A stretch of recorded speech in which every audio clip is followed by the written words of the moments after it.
bukan ketidaktahuan, tapi ketidaktahuan adalah matinya pengetahuan. Dibutuhkan pikiran yang sangat tidak biasa untuk melakukan analisis terhadap hal-hal yang sudah jelas. Filsafat dimulai dengan keajaiban, dan pada akhirnya, ketika pemikiran filosofis telah mencapai hasil terbaiknya, keajaiban tetap ada. Seni adalah pemaksaan suatu pola pada pengalaman, dan kenikmatan estetis kita adalah pengenalan terhadap pola tersebut. Kita berpikir secara umum, namun kita hidup secara detail. Satu-satunya kesederhanaan yang dapat dipercaya adalah kesederhanaan yang dapat ditemukan di balik kerumitan. Peradaban maju dengan memperluas jumlah operasi penting yang dapat kita lakukan tanpa memikirkannya. Sejak awal pendidikannya, anak harus merasakan kegembiraan dalam menemukan sesuatu. Seni kemajuan adalah menjaga keteraturan di tengah perubahan, dan menjaga perubahan di tengah keteraturan. Karakterisasi umum yang paling aman dari tradisi filsafat Eropa adalah bahwa ia terdiri dari serangkaian catatan kaki Plato. Segala sesuatu yang penting telah dikatakan sebelumnya oleh seseorang yang tidak menemukannya. Kesalahan adalah harga yang kita bayar untuk kemajuan. Tidak ada kebenaran yang utuh, semua kebenaran adalah setengah kebenaran. Ia mencoba memperlakukannya sebagai kebenaran utuh yang berperan sebagai iblis. Kita berpikir secara umum, namun kita hidup secara detail. Untuk menghidupkan masa lalu, kita harus memahaminya secara detail dan tidak memikirkannya secara umum. Maksud dari nol adalah kita tidak perlu menggunakannya dalam operasional kehidupan sehari-hari. Tidak ada yang keluar untuk membeli ikan nol.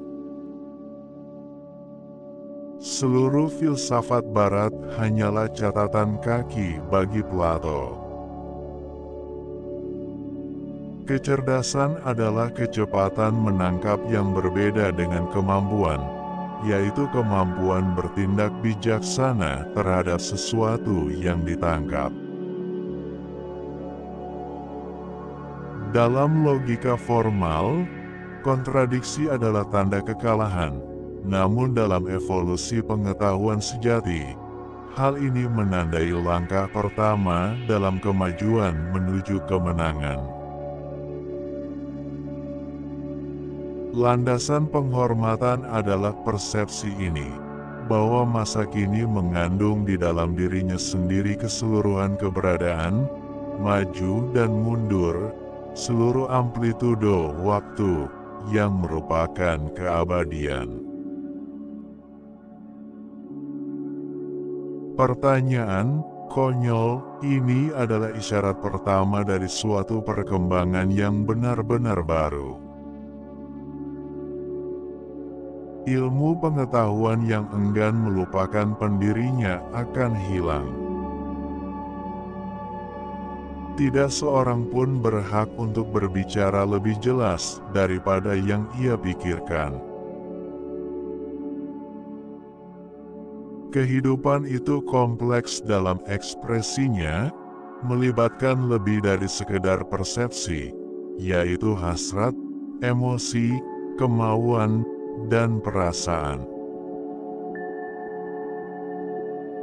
Terlepas dari kenyataan yang belak-belakan, hidup kita tenggelam dalam aroma petunjuk dan sugesti. Dalam kondisi kehidupan modern, aturannya mutlak. Ras yang tidak menghargai kecerdasan terlatih akan hancur. Alam mungkin tidak peduli dengan preferensi estetika para ahli matematika. Aturan sederhana dalam menghadapi orang yang sulit bergaul adalah dengan mengingat bahwa orang tersebut berusaha untuk menegaskan keunggulannya, dan Anda harus menghadapinya dari sudut pandang itu.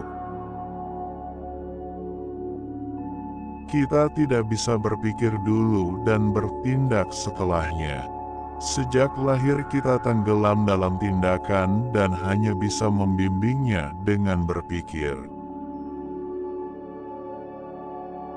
Tujuan pemikiran ilmiah adalah untuk melihat hal yang umum dalam hal yang khusus dan yang kekal dalam hal yang sementara. Rasionalisme adalah petualangan dalam klarifikasi pemikiran. Ini adalah urusan masa depan yang berbahaya, dan merupakan salah satu manfaat ilmu pengetahuan yang membekali masa depan untuk menjalankan tugasnya. Setiap tindakan kreatif adalah alam semesta yang menjelma menjadi satu, dan tidak ada apapun di atasnya dalam kondisi final. Kemunduran umat manusia dibedakan dari kebangkitannya dengan dominasi abstraksi dingin, yang terpisah dari konten estetika. Sejak lahir, kita tenggelam dalam tindakan, dan hanya bisa dengan gelisah membimbingnya melalui pemikiran. Kritik saya terhadap prosedur Hegel adalah ketika dalam diskusinya ia sampai pada suatu kontradiksi, ia menafsirkannya sebagai krisis di alam semesta. Agama adalah apa yang dilakukan seseorang dengan kesendiriannya. Inti dari tragedi dramatis bukanlah ketidakbahagiaan. Hal ini terletak pada kekhidmatan pekerjaan yang dilakukan tanpa belas kasihan. Ide tidak akan bertahan. Sesuatu harus dilakukan terhadap mereka. Jika seekor anjing melompat ke pangkuan Anda, itu karena dia menyayangi Anda. Tapi jika kucing melakukan hal yang sama, itu karena pangkuanmu lebih hangat. Terima kasih telah menonton. Jangan lupa like, komen, dan subscribe.